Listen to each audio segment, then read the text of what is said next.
إن الحمد لله نحمده ونستعينه ونؤمن به ونتوكل عليه ونعوذ بالله من شرور أنفسنا ومن سيئات أعمالنا من يهده الله فلا مضل له ومن يضلل فلا هادي له وأشهد أن لا إله إلا الله وحده لا شريك له وأشهد أن محمدًا عبده ورسوله أرسله بالهدى ودين الحق ليظهره على الدين كله وكفى بالله شهيدا اللهم صل على محمد وعلى آل محمد كما صليت على إبراهيم وعلى آل إبراهيم وبارك على محمد وعلى آل محمد كما باركت على إبراهيم وعلى آل إبراهيم إنك حميد مجيد أما بعد فإن خير الحديث كتاب الله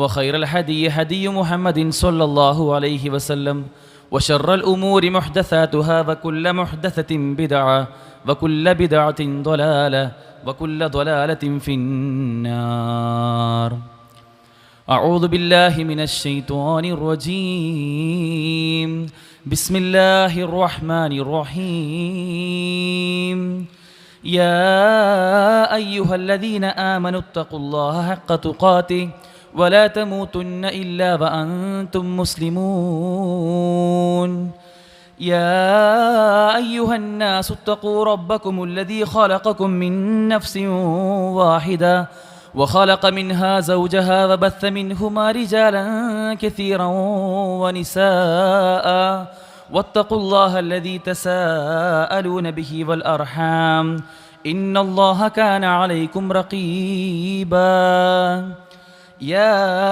أيها الذين آمنوا اتقوا الله وقولوا قولا سديدا يصلح لكم أعمالكم ويغفر لكم ذنوبكم ومن يطع الله ورسوله فقد فاز فوزا عظيما ولا تلبسوا الحق بالباطل وتكتموا الحق وأنتم تعلمون. സ്നേഹം നിറഞ്ഞ സത്യവിശ്വാസികളെ, വിശ്വാസിനികളെ, സർവ്വലോകരക്ഷിതാവും സർവ്വ അനുഗ്രഹങ്ങളുടെയും ദാതാവുമായ അള്ളാഹുവിൻ്റെ വിധിവിലക്കുകൾ, അവൻ്റെ ആജ്ഞാനിർദ്ദേശങ്ങൾ ജീവിതത്തിൽ യഥോചിതം മുറുകെ പിടിച്ച് ജീവിക്കണമെന്ന് ആമുഖമായി എന്നെയും നിങ്ങൾ ഓരോരുത്തരെയും ഓർമ്മിപ്പിക്കുകയാണ്, വസിയത്ത് ചെയ്യുകയാണ്. അള്ളാഹു ഉത്തരത്തിൽ അവന് കീഴൊതുങ്ങുന്ന അവൻ്റെ മുത്തഖികളുടെ കൂട്ടത്തിൽ നമ്മേവരെയും ഉൾപ്പെടുത്തി അനുഗ്രഹിക്കുമാറാകട്ടെ. ഇന്ത്യ മഹാരാജ്യം ഇന്ന് 79ാമത് സ്വാതന്ത്ര്യദിനം ആഘോഷിക്കുകയാണ്. ബ്രിട്ടീഷ് അധിനിവേശത്തിൽ നിന്നും നാം മോചനം നേടി 78 വർഷങ്ങൾ പൂർത്തിയാവുകയാണ്. ഈ 7.5 പതിറ്റാണ്ട് കാലം സ്വതന്ത്ര ഇന്ത്യയിൽ നാം ജീവിച്ചു വന്നിരുന്ന ഈ ഒരു പരിതസ്ഥിതി ഇന്ന് 2025 നിൽക്കുമ്പോൾ എന്താണ് സ്വാതന്ത്ര്യത്തിൽ നാം അനുഭവിക്കുന്നത്? എവിടെയാണ് ഈ സ്വതന്ത്ര ഇന്ത്യയിൽ സ്വാതന്ത്ര്യത്തിന് വിഘാതമായ പല ഘടകങ്ങളും എത്തി നിൽക്കുന്നത് എന്ന് ഗൗരവത്തിൽ നാം ആലോചിച്ച് നോക്കേണ്ടതുണ്ട്. രാജ്യം അത് ഇന്നേ വരെ കടന്ന വ്യത്യസ്തങ്ങളായ കടമ്പകൾ, ഒരുപാടധികം പ്രതിസന്ധികൾ, അതെല്ലാം തരണം ചെയ്യുമ്പോഴും ഒരു പൗരൻ എന്ന നിലയ്ക്ക് നമുക്കെല്ലാം അഭിമാനബോധമാണ് ഉണ്ടായിരുന്നത്. എന്നാൽ ഇന്നത്തെ രാജ്യത്തിൻ്റെ ഒരു സ്വീകാര്യതയും പൊതുസമൂഹം രാജ്യത്തെ നോക്കിക്കാണുന്ന ഒരു രീതിയും നമ്മെ അത്യന്തം ഭയപ്പെടുത്തുന്നുണ്ട്. യഥാർത്ഥത്തിൽ ഇന്ത്യ എന്ന ഈ ഒരു രാജ്യം വ്യത്യസ്ത ഭാഷകൾ സംസാരിക്കുന്ന ഒരു വലിയ വിശാലമായ പ്രദേശമാണ് ഇന്ത്യ. വ്യത്യസ്ത ഭാഷകൾ സംസാരിക്കുമ്പോഴും നാം ഏവരും ഒന്നിക്കുന്ന ചില കാരണങ്ങളുണ്ട്. അത് ഈ രാജ്യം എന്ന വികാരമാണ്. വ്യത്യസ്ത ഭക്ഷണങ്ങൾ രുചിക്കുന്ന ആളുകൾ ഇവിടെ ഉണ്ട് എങ്കിലും സ്വാതന്ത്ര്യത്തിൻ്റെ അമൃത് നാം ഏവരും ഒന്നിച്ച് രുചിക്കുന്ന ആളുകളാണ്. ഇവിടെ വ്യത്യസ്ത വസ്ത്രങ്ങൾ ധരിക്കുന്ന ആളുകളുണ്ട് എങ്കിലും നാം ഏവരും ഒന്നിക്കുന്ന പല രൂപത്തിലുള്ള വൈജാത്യങ്ങൾ നമുക്ക് ഏവർക്കും ഇടയിലുണ്ട് എങ്കിലും ഇന്ത്യ എന്നൊരു വികാരത്തിൽ, രാജ്യസ്നേഹം എന്നൊരു വികാരത്തിൽ നാം ഏവരും ഒന്നിക്കുന്നൊരു കാഴ്ച ഇന്ന് വരെ നമ്മൾ കാണാറുണ്ട്. എന്നാൽ കഴിഞ്ഞൊരു 10 പതിറ്റാണ്ട് കാലമായി രാജ്യത്തെ അതിൻ്റെ ഏറ്റവും അടിസ്ഥാന മൂല്യങ്ങൾക്ക് പോലും ഘടകവിരുദ്ധമായി അതിൻ്റെ കടയ്ക്കൽ കത്തിവയ്ക്കുന്ന ചില സമീപനം ഒരു രാജ്യത്തിന് ഒരിക്കലും ചേർന്നതല്ലാത്ത ചില നീക്കങ്ങൾ ഭരണകൂടത്തിൻ്റെ ഭാഗത്തു നിന്നും നമ്മൾ നോക്കിക്കാണുന്നുണ്ട്. ഒരു മതേതര ജനാധിപത്യ രാജ്യമാണ് ഇന്ത്യ. ഇന്ന് അത് ഏകാധിപത്യത്തിലേക്ക് പോകുന്നു എന്ന ചർച്ചയാണ് നാം ഏവരും ജീവിതം കൊണ്ട് അനുഭവിക്കുന്നത്. രാജ്യത്തിൻ്റെ ചരിത്രം അത് വക്രീകരിക്കപ്പെടുകയാണ്. ചരിത്രത്തിൽ ഇല്ലാത്തത് പലതും കൂട്ടിച്ചേർത്തും ഉള്ളത് പലതും ഒഴിവാക്കിയും തങ്ങൾക്ക് ഇഷ്ടമുള്ള രൂപത്തിൽ ചരിത്രത്തെ പോലും ദുർവ്യാഖ്യാനിക്കുന്ന ഒരു ഭരണകൂടമുള്ള നാട്ടിലാണ് നാം ഏവരും ജീവിക്കുന്നത്. മതത്തിൻ്റെ പേരിലും ജാതിയുടെയും വർഗത്തിൻ്റെയും വർണ്ണത്തിൻ്റെയും ഒക്കെ പേരിലും ജനങ്ങളെ തമ്മിലടിപ്പിക്കുന്ന പല രൂപത്തിലുള്ള ഘടകങ്ങൾ അവർക്കിടയിലേക്ക് എയ്തുകൊണ്ട് അവർ തമ്മിലുള്ള വിദ്വേഷങ്ങൾ അത് വീണ്ടും ആളിപ്പടർത്തുന്ന രൂപത്തിലേക്ക് നമ്മുടെ രാജ്യത്തിൻ്റെ ഒരു പരിതസ്ഥിതി കഴിഞ്ഞ ഒരു ദശാബ്ദ കാലഘട്ടമായി അത് മാറിക്കൊണ്ടിരിക്കുന്ന ഒരു കാഴ്ച നാം ഏവരും കാണുന്നുണ്ട്. ഇന്ത്യ ഇങ്ങനെയായിരുന്നില്ല. നാം എന്ന വ്യക്തി, ഒരു പൗരൻ, നമുക്ക് വലിയ ഉത്തരവാദിത്തമുണ്ട്. ഭരണകൂടം തന്നെ അതിൻ്റെ എല്ലാവിധ ഉപകരണങ്ങളും ഉപയോഗിച്ചുകൊണ്ട് രാജ്യത്ത് വർഗീയത പടർത്താൻ ശ്രമിക്കുമ്പോൾ വിശ്വാസി എന്ന നിലയ്ക്ക്, ഒരു മുസ്ലിം എന്ന നിലയ്ക്ക്, രാജ്യസ്നേഹമുള്ള ഒരു പൗരൻ എന്ന നിലയ്ക്ക് നമുക്ക് വലിയ ഉത്തരവാദിത്തമാണുള്ളത്. ഏറ്റവും ഒടുവിൽ നാം കണ്ടു, രാജ്യത്തിൻ്റെ പ്രതിപക്ഷ നേതാവ് തന്നെ ഇവിടെയുള്ള ഏറ്റവും അടിസ്ഥാന വിഷയമായ വോട്ടുകളിൽ പോലും വലിയ കൊള്ള നടക്കുന്നു എന്ന വാർത്ത പുറത്തു കൊണ്ടുവരുന്ന ഒരു സമീപ സാഹചര്യത്തിലാണ് നാം ഉള്ളത്. ഇങ്ങനെയുള്ള ഒരു സമീപനത്തിൽ ഒരു മുസ്ലിം എന്ന നിലയ്ക്ക് നാം ജീവിക്കുന്ന നമ്മുടെ നാടിനെ, അതിനോടുള്ള നമ്മുടെ ഹുബ്ബ്, നമ്മുടെ സ്നേഹം അത് എങ്ങനെയായിരിക്കണമെന്നും മതപരമായുള്ള നമ്മുടെ ബാധ്യത എങ്ങനെയാണ് എന്നും കൃത്യമായി നമ്മൾ തിരിച്ചറിയേണ്ടതുണ്ട്. ഏതൊരു വ്യക്തിയും അവൻ അല്ലെങ്കിൽ അവൾ ജീവിക്കുന്ന നാടിനോട് സ്വാഭാവികമായും പ്രകൃതിയാൽ തന്നെ അതിനോടൊരു സ്നേഹം ഉണ്ടാകാറുണ്ട്. ആ സ്നേഹം പലപ്പോഴും അതവരെ ആ രാജ്യത്തോട് കൂടുതൽ അടുപ്പിക്കുന്ന, ആ രാജ്യത്തിൻ്റെ എല്ലാ നിർമ്മാണാത്മകമായ പ്രവർത്തനങ്ങളിലും ഏറ്റവും മുമ്പിലുണ്ടാവാൻ അവരെ പ്രേരിപ്പിക്കുന്ന ഒരു ഘടകമാണ്. എന്നാൽ ഇന്ന് നാടിനെ സംരക്ഷിക്കുക എന്നതും നാടിന് വേണ്ടി നമ്മുടെ പ്രവർത്തനങ്ങളും പ്രയത്നങ്ങളുമൊക്കെ ഉണ്ടാവുക എന്നതും ബോധപൂർവം പുതിയ തലമുറയെ പഠിപ്പിക്കേണ്ട ഒരു സാഹചര്യത്തിലാണ് നാം ഏവരും ഉള്ളത്. പ്രവാചകൻ സല്ലല്ലാഹു അലൈഹി വസല്ലമ മറ്റേത് വിഷയത്തിലും നമുക്ക് വലിയ മാതൃകയുള്ളതുപോലെ തന്നെ നമ്മുടെ സ്വന്തം നാടിനെ സ്നേഹിക്കുക എന്ന വിഷയത്തിലും പ്രവാചകൻ സല്ലല്ലാഹു അലൈഹി വസല്ലമയെ നമുക്ക് വലിയ മാതൃകയുണ്ട്. അള്ളാഹുവിൻ്റെ റസൂലിന് 40-ാമത്തെ വയസ്സിൽ നുബുവത്ത് ലഭിക്കുന്ന സമയത്ത് ഹിറാ ഗുഹയിലെ ആ ഭീതിതമായ അന്തരീക്ഷത്തിന് ശേഷം തൻ്റെ പ്രിയ പത്നി ഖദീജ റളിയല്ലാഹു അൻഹ, ഖദീജയുടെ അടുക്കിലേക്ക് ഓടിയെത്തിയ റസൂൽ പിന്നീട് അവർ പോകുന്നത് അവിടെയുള്ള പുരോഹിതനായ വറഖത്ത് ബിൻ നൗഫലിൻ്റെ അടുക്കലേക്കാണ്. വറഖത്ത് ബിൻ നൗഫലിൻ്റെ അടുക്കൽ എത്തിയപ്പോൾ അദ്ദേഹം കാര്യങ്ങൾ വിശദീകരിച്ച് കൊടുത്തതിന് ശേഷം റസൂലിനോടായി പറയുന്ന ചില വാക്യങ്ങളുണ്ട്. താങ്കളെ ഈ നാട്ടിൽ നിന്നും അവർ പുറത്താക്കുക തന്നെ ചെയ്യും എന്ന ഒരു വാചകം അദ്ദേഹം പറയുകയുണ്ടായി. ഇത് കേട്ട പ്രവാചകൻ സല്ലല്ലാഹു അലൈഹി വസല്ലം റസൂലിന് ഒരിക്കലും വിശ്വസിക്കാൻ കഴിഞ്ഞില്ല. ഞാൻ ജീവിച്ചിരിക്കുന്ന, ഞാൻ അത്രമേൽ സ്നേഹിക്കുന്ന എൻ്റെ നാടും നാട്ടുകാരും എന്നെ പുറത്താക്കുകയോ ഔ മുഖ്രിജിയഹും എന്ന് പ്രവാചകൻ സല്ലല്ലാഹു അലൈഹി വസല്ലം തിരിച്ചു ചോദിക്കുകയാണ്. എന്നെ എൻ്റെ നാട്ടുകാർ പുറത്താക്കുകയോ? ഞാൻ അത്രമേൽ ഈ രാജ്യത്തെയും ഈ നാടിനെയും നാട്ടുകാരെയും സ്നേഹിക്കുന്നുണ്ട് എന്ന് പ്രവാചകൻ സല്ലല്ലാഹു അലൈഹി വസല്ലം അന്നത്തെ കാലത്ത് പറഞ്ഞിരുന്നു. ഇതിനുശേഷം പ്രവാചകന് തൻ്റെ ജീവിതത്തിൽ ഒരുപാട് ക്രൂരതകൾ അനുഭവിക്കേണ്ടി വന്ന, നുബുവത്തിന് ശേഷം തനിക്ക് പ്രവാചകത്വം ലഭിച്ചതിന് ശേഷം അനുഭവിക്കേണ്ടി വന്ന ക്രൂരതകൾ നിമിത്തം അള്ളാഹു സുബ്ഹാനഹു വ തആലയുടെ നിർദ്ദേശപ്രകാരം മക്കയിൽ നിന്നും മദീനയിലേക്ക് ഹിജ്റ പോകുന്ന സമയത്തും അള്ളാഹുവിൻ്റെ റസൂൽ ആ ഹിജ്റ മക്കയുടെ അതിർത്തി കടക്കുന്ന സമയത്ത് മക്കയിലേക്കായി തിരിഞ്ഞുകൊണ്ട് പറയുന്ന ചില വൈകാരികമായ വർത്തമാനങ്ങളുണ്ട്. വല്ലാഹി ഇന്നകി ലഖൈറു അർദില്ലാ, മക്കയെ നോക്കിക്കൊണ്ട് അള്ളാഹുവിൻ്റെ റസൂൽ പറയുകയാണ്, തീർച്ചയായും അള്ളാഹു സുബ്ഹാനഹു വ തആല ഏറ്റവും ഖൈറാക്കപ്പെട്ട നാട് അത് ഈ മക്കയാണ്. വ അഹബ്ബ അർദില്ലാ, അള്ളാഹുവിന് ഏറ്റവും ഇഷ്ടമുള്ള നാടും അതും ഈ മക്കയാണ്. വലൗലാ അന്നി ഉഖ്രിജ്തു മിൻകി മാ ഖറജ്തു, എന്നെ ഇവിടെ നിന്നും പുറത്താക്കപ്പെട്ടിട്ടില്ലായിരുന്നുവെങ്കിൽ, എന്നെ ഈ നാട്ടുകാർ പുറത്താക്കിയിരുന്നില്ല എങ്കിൽ ഞാൻ ഇവിടെ താമസിക്കാനായിരുന്നു ഏറ്റവും ഇഷ്ടപ്പെടുന്നത് എന്ന് പ്രവാചകൻ സല്ലല്ലാഹു അലൈഹി വസല്ലം മക്കയെ നോക്കിക്കൊണ്ട് പറഞ്ഞു എന്നതാണ്. ഇതിനുശേഷം മദീനയിൽ നിന്ന് പലപ്പോഴും പല ആവശ്യത്തിനായി പ്രവാചകൻ സല്ലല്ലാഹു അലൈഹി വസല്ലമയ്ക്ക് പുറത്തു പോകേണ്ട അവസ്ഥ വന്നിട്ടുണ്ട്. തിരിച്ച് മദീനയിലേക്ക് വരുമ്പോൾ പ്രവാചകൻ്റെ മദീനയുടെ ചുമരുകൾ കാണുമ്പോൾ, അതിൻ്റെ അതിർത്തികൾ കാണുമ്പോൾ റസൂൽ സല്ലല്ലാഹു അലൈഹി വസല്ലമയുടെ വാഹനത്തിൻ്റെ അതിൻ്റെ വേഗത കുറച്ച് കൂടുമെന്നാണ്. കാരണം അത്രമേൽ ആ രാജ്യത്തെത്താനുള്ള, തൻ്റെ നാട്ടിലെത്താനുള്ള ഒരു തിടുക്കം കാണിക്കുമെന്നാണ് പണ്ഡിതന്മാർ ഇതിനെ വിവക്ഷിച്ചുകൊണ്ട് പറയുന്നുണ്ട്. തൻ്റെ രാജ്യത്തോടുള്ള സ്നേഹം സ്വാഭാവികമായും ഒരു വ്യക്തിയെ അത്തരം സമീപനങ്ങളിലേക്ക് എത്തിക്കുമെന്നതാണ്. അതുകൊണ്ട് ജന്മനാട് എന്ന നിലയ്ക്ക് ഒരു മുസ്ലിമിന് നമ്മുടെ രാജ്യത്തോട് ചില ബാധ്യതകളുണ്ട്, വലിയ ചില ഉത്തരവാദിത്തങ്ങളുണ്ട്. നാം അറിയേണ്ട ഒരു വസ്തുത എന്നത്, നമ്മുടെ നാട്ടിൽ ഒരു നന്മയുണ്ട് എങ്കിൽ, നമ്മുടെ നാട്ടിൽ ഇവിടെ എല്ലാവർക്കും ഉപയോഗിക്കാവുന്ന ഒരു ഗുണമുണ്ട് എങ്കിൽ, ഒരു ഖൈറുണ്ട് എങ്കിൽ തീർച്ചയായും അത് നമുക്ക് മാത്രമല്ല, ഈ രാജ്യത്തെ എല്ലാ ജനങ്ങൾക്കും ഉള്ളതാണ്. എന്നാൽ ഈ നാട്ടിൽ ഒരു പ്രശ്നമുണ്ട് എങ്കിൽ, ഒരു പ്രതിസന്ധി നമ്മെ നേരിടുന്നുണ്ട് എങ്കിൽ തീർച്ചയായും അതും നാം മാത്രം അനുഭവിക്കാനുള്ളതല്ല. ഈ നാടിനെ ബാധിക്കുന്ന വിഷയം അത് എല്ലാവരും അനുഭവിക്കേണ്ടി വരും എന്ന യാഥാർത്ഥ്യത്തെ നാം തിരിച്ചറിയേണ്ടതുണ്ട്. അതുകൊണ്ട് കളങ്കമില്ലാത്ത രാജ്യസ്നേഹവും കരുത്തുറ്റ ഉത്തരവാദിത്ത ബോധവുമാണ് ഒരു മുസ്ലിം എന്ന നിലയ്ക്ക് നമുക്ക് ഏവർക്കും ഉണ്ടാവേണ്ടത്. ഇന്ത്യ ഒരു ജനാധിപത്യ മതനിരപേക്ഷ രാജ്യമാണ്. യൂറോപ്യൻ സെക്യുലറിസം നമ്മൾ വെച്ച് നോക്കുമ്പോൾ ഇന്ത്യയുടെ മതനിരപേക്ഷത എന്നത് അത് വ്യത്യസ്തമാണ്. യൂറോപ്പിൽ മതരഹിതമായ ഒരു സമീപനമാണ് ഉള്ളതെങ്കിൽ ഇന്ത്യയിൽ ഓരോ വ്യക്തിക്കും, നാം അടങ്ങുന്ന ഓരോ പൗരനും നാം ഉദ്ദേശിക്കുന്ന, നാം ആഗ്രഹിക്കുന്ന, നാം മനസ്സിലാക്കിയ മതത്തെ അത് വിശ്വസിക്കുവാനും അത് പ്രാവർത്തികമാക്കുവാനും അത് പ്രചരിപ്പിക്കുവാനുമുള്ള എല്ലാ സ്വാതന്ത്ര്യവും ഈ ഭരണഘടന നമുക്ക് നൽകുന്നുണ്ട് എന്നതാണ്. എന്നാൽ ഈ ഭരണഘടനയുടെ കടക്കൽ കത്തിവെക്കുന്ന ഒരു സമീപനം നാം കണ്ടുവരികയാണ്. ഈ സത്യാനന്തര കാലത്ത്, പോസ്റ്റ് ട്രൂത്ത് എറ എന്ന് പറയാറുണ്ട്. അല്ലെങ്കിൽ സത്യം ഇന്നത്തെ കാലത്ത് ഒരു യാത്ര ആരംഭിക്കുമ്പോഴേക്കും നുണ 2 തവണ ലോകം ചുറ്റി വരുമെന്ന് പറയാറുണ്ട്. അത്രത്തോളം പല രൂപത്തിലും ആരെയാണോ വേട്ടയാടേണ്ടത് അവരെ കൃത്യമായി ടാർഗറ്റ് ചെയ്തുകൊണ്ടുള്ള, ലക്ഷ്യം വെച്ചുകൊണ്ടുള്ള പല അജണ്ടകളും സാർവത്രികമാകുമ്പോൾ ഇന്നത്തെ സ്വാതന്ത്ര്യ ദിനത്തിൽ വലിയ ചില തിരിച്ചറിവുകളാണ് നമുക്ക് ഏവർക്കും ഉണ്ടാവേണ്ടത്. ചാനൽ ചർച്ചകളിലൂടെയും സോഷ്യൽ മീഡിയകളിലൂടെയും വാട്സപ്പിലൂടെയും ഫേസ്ബുക്കിലൂടെയും ഒക്കെ നമ്മൾ കണ്ടുവരുന്ന, നമ്മൾ ഷെയർ ചെയ്യുന്ന, നമ്മൾ പ്രചരിപ്പിക്കുന്ന പല വാർത്തകളും അതിൻ്റെ നിജസ്ഥിതി പോലും അറിയാതെ അത് സത്യമാണോ നുണയാണോ അതോ അർദ്ധസത്യങ്ങളാണോ എന്ന് പോലും അറിയാതെ അത് പ്രചരിപ്പിക്കുന്ന ഒരു സാഹചര്യം നമുക്ക് കാണാൻ സാധിക്കും. ഇവിടെ കഴിഞ്ഞ കുറച്ച് വർഷങ്ങളായി ഒരു പ്രത്യേക സമൂഹത്തെ മാത്രം ലക്ഷ്യം വെച്ചുകൊണ്ടുള്ള പല നീക്കങ്ങൾ നമ്മൾ കണ്ടുവരുന്നുണ്ട്.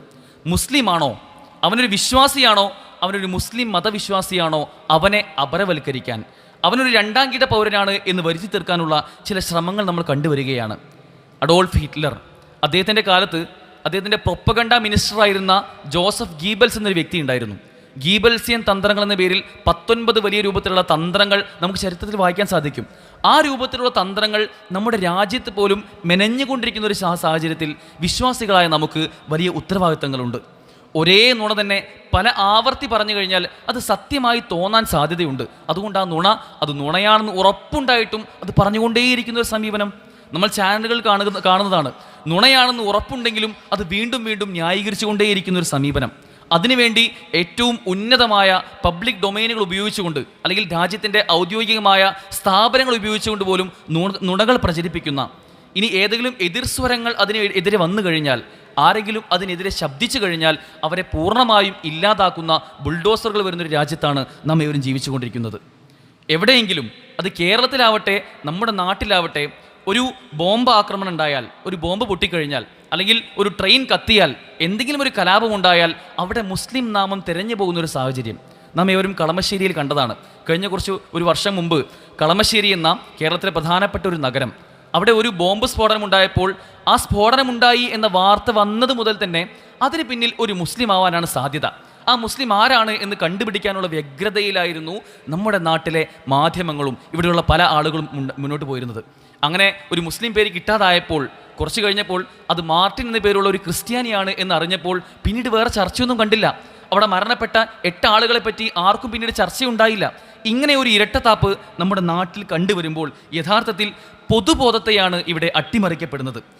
നാം ഏവരും ആലോചിച്ച് നോക്കേണ്ട ഒരു വിഷയം, എന്തുകൊണ്ടാണ് ഇസ്ലാമിനെ മാത്രം ഇങ്ങനെ ലക്ഷ്യം വെച്ചുകൊണ്ട് ആക്രമിക്കുന്നത്? ലോകത്ത് എന്തെല്ലാം മതങ്ങളുണ്ട്, എന്തെല്ലാം ആശയങ്ങളുണ്ട്, എന്തെല്ലാം ഇസങ്ങളും ദർശനങ്ങളും ഒക്കെയുണ്ട്. എന്തുകൊണ്ടാണ് ഇസ്ലാമിനെ മാത്രം വളരെ ഫോക്കസ് ചെയ്തുകൊണ്ട്, അവൻ്റെ താടി വെച്ചൊരു മുസ്ലിമാണോ, അല്ലെങ്കിൽ ഒരു പർദ്ദയണിഞ്ഞ ഹിജാബ് അണിഞ്ഞ ഒരു പെൺകുട്ടിയാണോ എങ്കിൽ അവരെ വളരെ വ്യക്തമായ രൂപത്തിൽ നേരത്തെ പ്രീ പ്ലാൻ ചെയ്തുകൊണ്ടുള്ള പല രൂപത്തിലും അവർ വേട്ടയാടുന്ന ഒരു സമീപനം നമ്മൾ കാണുന്നത്? യഥാർത്ഥത്തിൽ ഇസ്ലാമിനെ സംബന്ധിച്ചിടത്തോളം മാമ്പഴമുള്ള മാവിനാണ് കല്ലേറ് കൊള്ളുക എന്ന് പറഞ്ഞതുപോലെ യഥാർത്ഥ ഇസ്ലാമികമായ ആദർശവും ആശയവും അതിൻ്റെ ആശയ തനിമ കൊണ്ട് തന്നെയാണ് ഇത്തരം ആളുകൾ ഇസ്ലാമിനെ ലക്ഷ്യം വെച്ചുകൊണ്ടിരിക്കുന്നത്. ഫാഷിസത്തിനെതിരെ, ലിബറലിസത്തിനെതിരെ, അല്ലെങ്കിൽ ഇത്തരം കോർപ്പറേറ്റ് ഭീമന്മാർക്കുള്ള ലാഭങ്ങൾക്കെതിരെ ഇസ്ലാം എന്നും ശക്തിയുക്തം എതിർക്കുന്നുണ്ട്.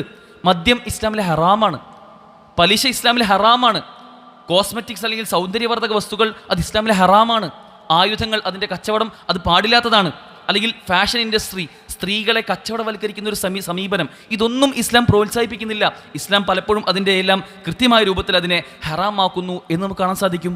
ഇത് പലപ്പോഴും സാമ്രാജ്യത്വ അല്ലെങ്കിൽ കോർപ്പറേറ്റ് ശക്തികൾക്ക് ഇഷ്ടപ്പെടാത്തത് കൊണ്ട് തന്നെ ഇസ്ലാമിനെതിരെ അവർ പല രൂപത്തിലുള്ള നുണകളും അർദ്ധസത്യങ്ങളും ഒക്കെ മെനഞ്ഞുകൊണ്ടേയിരിക്കുകയാണ്. എന്നാൽ നാം മനസ്സിലാക്കേണ്ടത്, എത്ര തന്നെ അവർ ഇസ്ലാമിനെതിരെയുള്ള ആശയങ്ങൾ മെനഞ്ഞാലും അതൊരിക്കലും ഇസ്ലാമിനൊരു പോറൽ പോലും ഏൽക്കാൻ അത് പര്യാപ്തമാവുകയില്ല എന്ന യാഥാർത്ഥ്യം നമ്മൾ തിരിച്ചറിയേണ്ടതുണ്ട്. ഇത് ഞാനും നിങ്ങളും ഇന്നത്തെ ഒരു കാലത്ത് മാത്രം ചിന്തിക്കേണ്ട വിഷയമല്ല.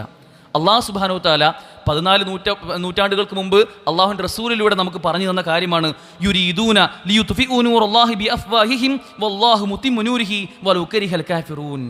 അള്ളാഹു സുബ്ഹാനഹു വ തആല ഖുർആനിലൂടെ പറയുകയാണ്, യുരീദൂന ലിയുത്ഫിഉ നൂറല്ലാഹി ബിഅഫ്വാഹിഹിം, നിങ്ങൾ അള്ളാഹുവിൻ്റെ ഈ ഒരു പ്രകാശത്തെ നിങ്ങളുടെ സ്വന്തം വായ കൊണ്ട് ഊതിക്കെടുത്താൻ ശ്രമിക്കുകയാണോ എന്ന് അള്ളാഹു ചോദിക്കുകയാണ്. വല്ലാഹു മുത്തിമ്മു നൂരിഹി, അള്ളാഹുവിൻ്റെ പ്രകാശം, ഈ ദീനാകുന്ന ഈ ഇസ്ലാമാകുന്ന പ്രകാശത്തെ അള്ളാഹു തന്നെ പൂർത്തിയാക്കുന്നതാണ്. വലൗ കരിഹൽ കാഫിറൂൻ, അവിശ്വാസികൾക്ക് അതെത്ര വെറുപ്പുണ്ടാക്കുന്ന കാര്യമാണെങ്കിലും അള്ളാഹു ഈ ദീനിൻ്റെ കാര്യം, ഇതിൻ്റെ സംരക്ഷണം അള്ളാഹു ഏറ്റെടുത്തതാണ് എന്ന് അള്ളാഹു സുബ്ഹാനഹു വ തആല ഖുർആനിലൂടെ പറയുകയാണ്. പ്രിയമുള്ളവരെ, അള്ളാഹു ഏറ്റെടുത്ത ഈ ദീനിൻ്റെ സംരക്ഷണം, അതിൽ നമ്മൾ എത്രത്തോളം നമ്മുടെ ഭാഗതയെ നിർവഹിക്കുന്നുണ്ട് എന്ന ചോദ്യമാണ് ഇവിടെ പ്രസക്തമാകുന്നത്. ഈ മതം അത് അള്ളാഹുവിൽ നിന്നുള്ളതാണ്. അതുകൊണ്ട് തന്നെ ഇതിൻ്റെ പ്രചാരണത്തിനും ഇതിൻ്റെ സംസ്ഥാപനത്തിനുമൊക്കെ നമുക്ക് വലിയ ഉത്തരവാദിത്തങ്ങളുണ്ട്. ഒരു മുസ്ലിം എന്ന നിലയ്ക്ക് ഇത്തരമൊരു കലുഷിതമായ സാഹചര്യത്തിൽ, ഒരു പുതിയ സ്വാതന്ത്ര്യ ദിനത്തിൽ നാം ചിന്തിക്കേണ്ട ചില ചിന്തകൾ, ഒന്നാമതായിക്കൊണ്ട് നമുക്ക് ചരിത്രം പഠിക്കാൻ സാധിക്കേണ്ടതുണ്ട്. ഈ രാജ്യത്തിൻ്റെ പൈതൃകത്തെക്കുറിച്ചും ചരിത്രത്തെക്കുറിച്ചും കൃത്യമായ ബോധവും ബോധ്യമുള്ളവരാവണം ഒരു മുസ്ലിം. ഈ രാജ്യത്തെ പൗരൻ എന്ന നിലയ്ക്ക് നമ്മുടെ രാജ്യത്തിൻ്റെ മത, സാമൂഹിക, രാഷ്ട്രീയ ചരിത്രം കൃത്യമായി നമ്മൾ അറിയണം. ഫാഷിസ്റ്റുകൾക്കൊരു അജണ്ടയുണ്ട്. അവരുടെ സമീപനം എന്നത് പാഠപുസ്തകങ്ങളിൽ നിന്ന് പോലും ഉള്ളതും ഇല്ലാത്തതുമൊക്കെ തങ്ങളുടെ ഇഷ്ടാനുസരണം മാറ്റപ്പെടുമ്പോൾ നാം ചിന്തിക്കേണ്ടത്, പണ്ടുകാലത്ത് അറബി കവികൾ പാടിയിരുന്നു, ഖാല ശാഇർ ഇഖ്തറഉ താരീഖ ഇദ് ഫീഹിൽ ഇബർ ദല്ല ഖൗമുൻ ലൈസ യദ്റൂനൽ ഖബർ. നീ ചരിത്രം വായിക്കുക, അതിൽ ഗുണപാഠങ്ങളുണ്ട്. ദല്ല ഖൗമുൻ ലൈസ യദ്റൂനൽ ഖബർ, ചരിത്രം അറിയാത്തവരാണ് പലപ്പോഴും വഴിതെറ്റിപ്പോയിട്ടുള്ളത്. ചരിത്രം, അതുകൊണ്ട് തന്നെ നിന്റെ യഥാർത്ഥ പാതയറിയാൻ, നിന്റെ പാരമ്പര്യവും പൈതൃകവും അറിയാൻ നീ ചരിത്രം പഠിക്കുക എന്ന് പണ്ട് കവികൾ പറയാറുണ്ട്. രണ്ടാമതായി നാം മനസ്സിലാക്കേണ്ടത്, പ്രവാചകന്മാരുടെ, റസൂലുകളുടെ പാതയിലാണ് നാം ഏവരും ഇപ്പോൾ പിന്തുടരുന്നത് എന്ന ബോധ്യം നമുക്കുണ്ടാവേണ്ടതുണ്ട്. പരീക്ഷണം, പ്രയാസങ്ങൾ, ഓരോ നാട്ടിലും അവരുടേതായ രൂപത്തിലുള്ള പ്രതിസന്ധികളൊക്കെ അവരെല്ലാം നേരിട്ടവരാണ്. എന്നാലും ആ പ്രശ്നങ്ങൾ വന്നപ്പോൾ ആലോചിച്ചു, അള്ളാഹുവിൻ്റെ റസൂൽ സല്ലല്ലാഹു അലൈഹി വസല്ലം 40 വയസ്സ് വരെ അൽ അമീൻ അല്ലെങ്കിൽ വിശ്വസ്തൻ എന്ന പേരിൽ അറിയപ്പെട്ട് എല്ലാവരാലും സർവ്വരാലും സമ്മതനായിരുന്നൊരു വ്യക്തി പെട്ടെന്ന് ഇസ്ലാം സ്വീകരിച്ചു എന്നതിൻ്റെ പേരിൽ, അതിൻ്റെ വക്താവായി എന്നതിൻ്റെ പേരിൽ ആ നാട്ടിൽ നിന്നും ആട്ടി പുറത്താക്കപ്പെടുകയാണ്. ഒരുപാടധികം ആക്ഷേപങ്ങളും പ്രയാസങ്ങളും ശാരീരികവും മാനസികവുമായ പീഡനങ്ങളും അദ്ദേഹത്തിന് അനുഭവിക്കേണ്ടി വരികയാണ്. നമ്മൾ ആലോചിച്ച് നോക്കേണ്ടത്, ഞാനും നിങ്ങളുമൊക്കെ ഈ നാട്ടിൽ എന്തെങ്കിലും ചെറിയ പ്രയാസങ്ങൾ അനുഭവിക്കുന്നുണ്ട് എങ്കിൽ അത് നമ്മുടെ മതത്തിൻ്റെ പേരിലാണ് എങ്കിൽ തീർച്ചയായും ഈ മതത്തിൻ്റെ പേരിൽ ഒരുപാട് ആരോപണങ്ങളും പ്രയാസങ്ങളും നമ്മുടെ മുൻഗാമികൾ നേരിട്ട ചരിത്രം നമുക്കുണ്ട്. അവിടെയെല്ലാം അവർ അനുവർത്തിച്ച, അവർ പാലിച്ച ക്ഷമയും സഹനവുമാണ് നമുക്കേവർക്കും കൈമുതലായി ഉണ്ടാവേണ്ടത്. 2 ഗുണങ്ങൾ ഒരു വ്യക്തിയിലുണ്ടെങ്കിൽ, പ്രവാചകൻ സല്ലല്ലാഹു അലൈഹി വസല്ലം ഒരിക്കൽ സ്വഹാബിയായ അശജ് ഇബ്നു അബ്ദുൽ ഖൈസ് റളിയല്ലാഹു അൻഹുവിനെ വിളിച്ചുകൊണ്ട് പറയുന്നുണ്ട്, നിന്നിൽ 2 ഗുണങ്ങളുണ്ട്. ആ 2 ഗുണങ്ങൾ അള്ളാഹുവിന് ഏറ്റവും ഇഷ്ടമാണ് എന്ന് പറഞ്ഞുകൊണ്ട് 2 ഗുണങ്ങളായി പറയുന്നത് അൽ ഹിൽമു വൽ അനാത്ത്. അൽ ഹിൽമ് അല്ലെങ്കിൽ വിവേകം, വൽ അനാത്ത് അല്ലെങ്കിൽ അവധാനത. ഈ 2 ഗുണവും നിന്നിൽ എപ്പോഴും ഉണ്ടാവണമെന്ന് അള്ളാഹുവിൻ്റെ റസൂൽ പറയുന്നുണ്ട്. അതുകൊണ്ട് എന്തെങ്കിലും ഒരു വാർത്ത വരുമ്പോഴേക്കും, എന്തെങ്കിലും ഒരു ആരോപണം വരുമ്പോഴേക്കും അതിൻ്റെ പിന്നിൽ വടിയെടുത്ത് കൂടുക എന്നത് ഒരു മുസ്ലിമിന് ചേർന്നതല്ല. നമ്മൾ പരിശോധിക്കേണ്ടത് അത് സത്യമാണോ, നമ്മുടെ ജീവിതം കൊണ്ട് അതിന് മറുപടി കൊടുക്കാൻ നമുക്ക് സാധിക്കുമോ എന്ന ബോധ്യമാണ് നമുക്കുണ്ടാവേണ്ടത്. മൂന്നാമതൊരു ചിന്ത, ഇസ്ലാമിനെ സമുദായത്തിൽ, സമൂഹത്തിൽ അടയാളപ്പെടുത്താൻ നമുക്ക് സാധിക്കേണ്ടതുണ്ട്. ഒരു മുസ്ലിം അവൻ്റെ ജീവിതം അത് പൂർണ്ണമാകുന്നത് യഥാർത്ഥത്തിൽ അവൻ്റെ മനസ്സിലുണ്ടാവേണ്ട ചിന്ത, അവൻ പഠിച്ച ആദർശം, അവൻ മനസ്സിലാക്കിയ ഈ മതം എന്നത് അത് ജീവിതം കൊണ്ട് കാണിച്ചു കൊടുക്കുമ്പോഴാണ് യഥാർത്ഥത്തിൽ താനൊരു യഥാർത്ഥ മുസ്ലിം ആവുക എന്ന ബോധ്യമാണ് നമുക്കുണ്ടാവേണ്ടത്. പ്രിയമുള്ളവരെ, നമ്മളെല്ലാവരും നമ്മുടെ ഇടങ്ങളിൽ, നമ്മുടെ വീടുകളിൽ, നമ്മുടെ നാടുകളിൽ, നമ്മുടെ ജോലി സ്ഥലങ്ങളിൽ ഞാനും നിങ്ങളുമൊക്കെ ഇസ്ലാമിൻ്റെ വക്താക്കളാണ്. നമ്മൾ നമസ്കരിക്കാൻ വേണ്ടി പള്ളിയിലേക്ക് പോകുമ്പോൾ ഇവനൊരു മുസ്ലിം ആയതുകൊണ്ടാണ് പള്ളിയിലേക്ക് പോകുന്നത്, ഇവൻ 5 വക്ത് നമസ്കരിക്കാറുണ്ട്, ഇവൻ നോമ്പ് നോൽക്കാറുണ്ട്, ഇവന് പരലോക ബോധമുണ്ട്, മരിച്ചു കഴിഞ്ഞാൽ ഒരു ലോകമുണ്ട് എന്നവൻ വിശ്വസിക്കുന്നുണ്ട് എന്നെല്ലാം നമ്മളെപ്പറ്റി നമ്മുടെ സഹോദര സമുദായത്തിലുള്ള ആളുകൾ അവർ മനസ്സിലാക്കുമെങ്കിൽ തീർച്ചയായും നമ്മൾ തന്നെയാണ് നമ്മുടെ ഇടങ്ങളിലെ ഇസ്ലാമിൻ്റെ വക്താക്കൾ എന്ന് പറയുന്നത്. അതുകൊണ്ട് നമ്മുടെ ജീവിതം കൊണ്ട് നമുക്ക് ഇസ്ലാമിനെ കാണിച്ചു കൊടുക്കാൻ, അതിൻ്റെ മനോഹരമായ മുഖം ഫാഷിസ്റ്റുകൾ ഇസ്ലാമിനെ വികലമാക്കാൻ ശ്രമിക്കുമ്പോൾ ഇസ്ലാമിൻ്റെ സുന്ദരമായ മുഖം വരച്ചു കാണിക്കാൻ ജീവിതം കൊണ്ട് നമുക്ക് സാധിക്കേണ്ടതുണ്ട്. അല്ലാഹു സുബ്ഹാനഹു വ തആല പറയുന്ന പോലെ വമൻ അഹ്സനു ഖൗലൻ മിമ്മൻ ദആ ഇലല്ലാഹ് വഅമില സ്വാലിഹാ വഖാല ഇന്നനി മിനൽ മുസ്ലിമീൻ. 3 കാര്യങ്ങളാണ് പറഞ്ഞത്. വമൻ അഹ്സനു ഖൗലൻ മിമ്മൻ ദആ ഇലല്ലാഹ്, അള്ളാഹുവിനെ കുറിച്ച് ഇതിനേക്കാൾ നല്ലത് പറയാൻ ആർക്കാണ് സാധിക്കുക? ദആ ഇലല്ലാഹ്, ഒന്നാമതായി അവരുടെ ഗുണം, അവർ അള്ളാഹുലേക്ക് ക്ഷണിക്കുന്ന ആളുകളാണ്. അവർ തൗഹീദിലേക്കും അള്ളാഹുലേക്കും ക്ഷണിക്കുന്ന ആളുകളായിരിക്കും യഥാർത്ഥ മുസ്ലിമീങ്ങൾ. രണ്ടാമതായിക്കൊണ്ട് വഅമില സ്വാലിഹ, അവർ ഏറ്റവും നല്ല സൽക്കർമ്മങ്ങൾ ചെയ്യുന്ന സദ്വൃത്തരായ ആളുകളായിരിക്കും. നമ്മൾ ആലോചിച്ച് നോക്കേണ്ടത്, നമ്മുടെ പുഞ്ചിരി പോലും മറ്റൊരു വ്യക്തിക്ക് ഇസ്ലാമിനെ മനസ്സിലാക്കാൻ സാധിക്കുന്ന ഒരു കാര്യമാണെങ്കിൽ തീർച്ചയായും ആ രൂപത്തിൽ ഇസ്ലാമിനെ എവിടെയെല്ലാം വരച്ച് കാണിക്കാൻ കഴിയുമോ ആ രൂപത്തിൽ ഓരോ കൃത്യമായ സുന്നത്തുകളും പാലിച്ചുകൊണ്ട് നമ്മുടേതായ ഇടങ്ങളിൽ ഇസ്ലാമിൻ്റെ വക്താക്കളായി മാറാൻ നമുക്ക് സാധിക്കേണ്ടതുണ്ട്. മൂന്നാമതായിക്കൊണ്ട് വഖാല ഇന്നനി മിനൽ മുസ്ലിമീൻ, അത്തരം ആളുകൾ അവർ അഭിമാനത്തോടു കൂടി പരസ്യമായി ധൈര്യസമേതം പ്രഖ്യാപിക്കും, വഖാല ഇന്നനി മിനൽ മുസ്ലിമീൻ, തീർച്ചയായും ഞാൻ മുസ്ലിമീങ്ങളിൽ പെട്ടവനാണ്, ഞാനൊരു മുസ്ലിമാണ് എന്ന് അഭിമാനബോധത്തോടു കൂടി പറയാൻ അത്തരം ആളുകൾക്ക് സാധിക്കുമെന്നാണ്. നമുക്ക് എത്രത്തോളം സാധിക്കുന്നുണ്ട്? ഒരു മുസ്ലിം എന്ന നിലയ്ക്ക് നമുക്കൊരു പ്രയാസം നേരിടുമ്പോൾ, അഥവാ മുസ്ലിം എന്ന നിലയ്ക്ക് ഇതൊരു പ്രയാസമാണല്ലോ എങ്കിൽ ഈ വിശ്വാസത്തെ മാറ്റി നിർത്താൻ നമ്മൾ തയ്യാറാണ് എന്ന് പറയുന്ന അവസ്ഥയിലേക്ക് നമ്മൾ പോകുന്നുണ്ടോ എന്ന് ആലോചിച്ച് നോക്കേണ്ടതുണ്ട്. എല്ലാ ദിവസവും രാവിലെ പ്രാർത്ഥിക്കാറുള്ളത് പോലെ റളീതു ബില്ലാഹി റബ്ബൻ വബിൽ ഇസ്ലാമി ദീനൻ വബി മുഹമ്മദിൻ നബിയ എന്ന് തൃപ്തികരമായി പറയാൻ, അള്ളാഹുവിനെയും റസൂലിനെയും ഈ ദീനിനെയും ഞാൻ ഏറ്റെടുക്കുന്നു, തൃപ്തിപ്പെട്ടിരിക്കുന്നു എന്ന് പറയാൻ നമുക്ക് സാധിക്കുന്നുണ്ടോ എന്ന ചോദ്യം ഇവിടെ പ്രസക്തമാവുകയാണ്. സത്യാനന്തര കാലത്ത് നുണകൾ അത് എയ്തുകൊണ്ടേയിരിക്കുന്ന കാലത്ത് ജീവിതം കൊണ്ട് യഥാർത്ഥ മുസ്ലിമായി മാറാൻ നമുക്ക് ഏവർക്കും സാധിക്കേണ്ടതുണ്ട്. അള്ളാഹു ഇതിനുള്ള തൗഫീഖ് നമുക്ക് ഏവർക്കും നൽകി അനുഗ്രഹിക്കുമാറാകട്ടെ.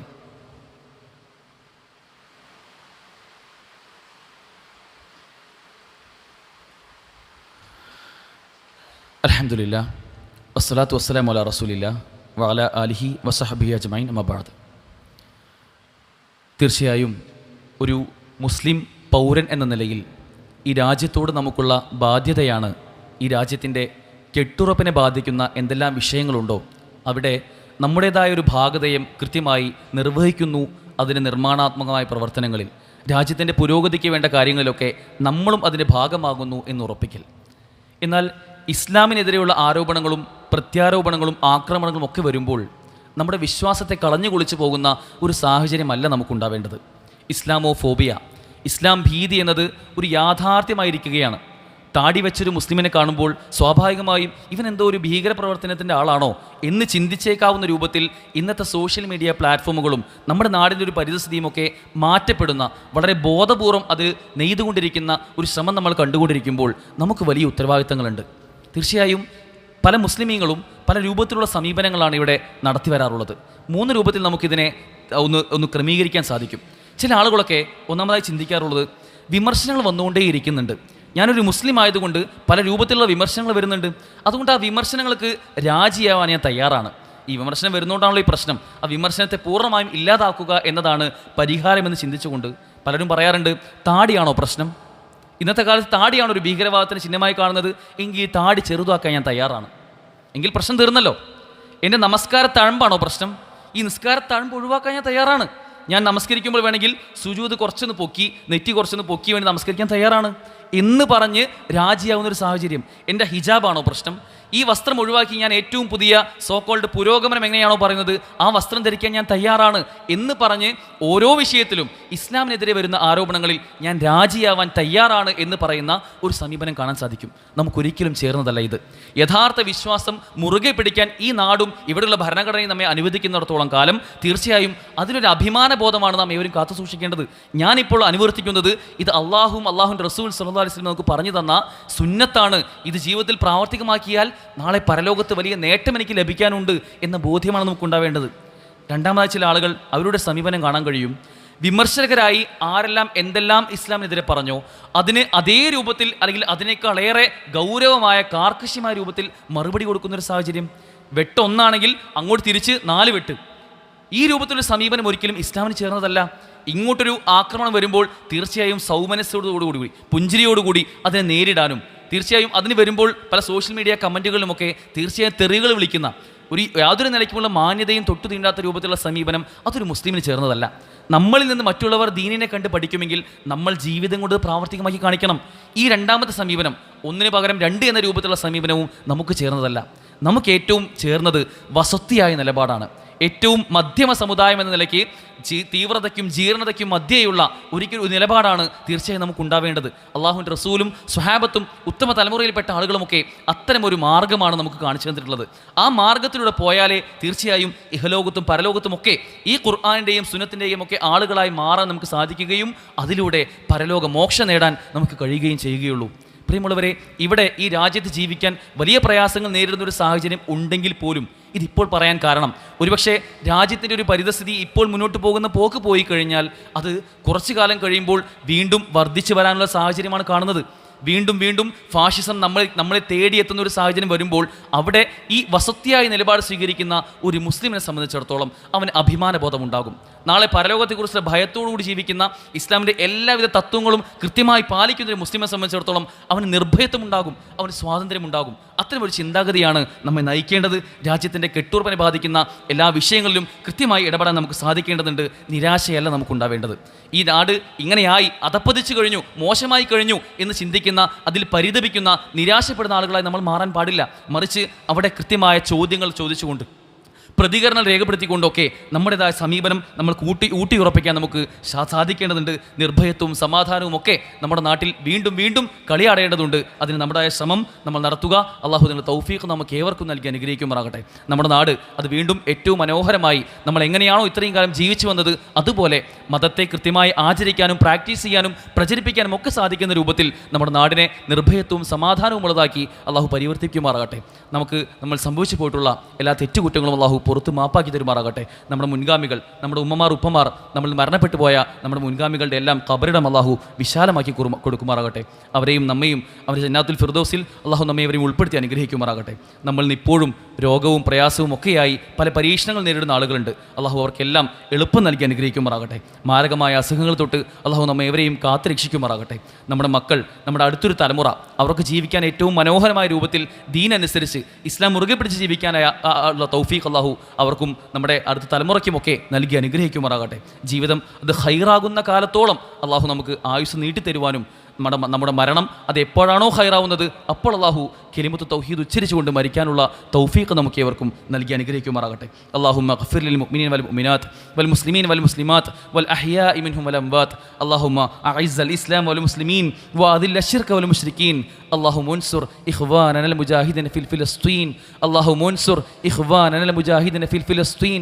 اللهم انصر إخواننا المجاهدين في كل مكان. ربنا آتنا في الدنيا حسنة وفي الآخرة حسنة وقنا عذاب النار. ربنا تقبل منا إنك أنت السميع العليم وتب علينا إنك أنت التواب الرحيم واغفر لنا يا غافر المظلمين والحمد لله رب العالمين.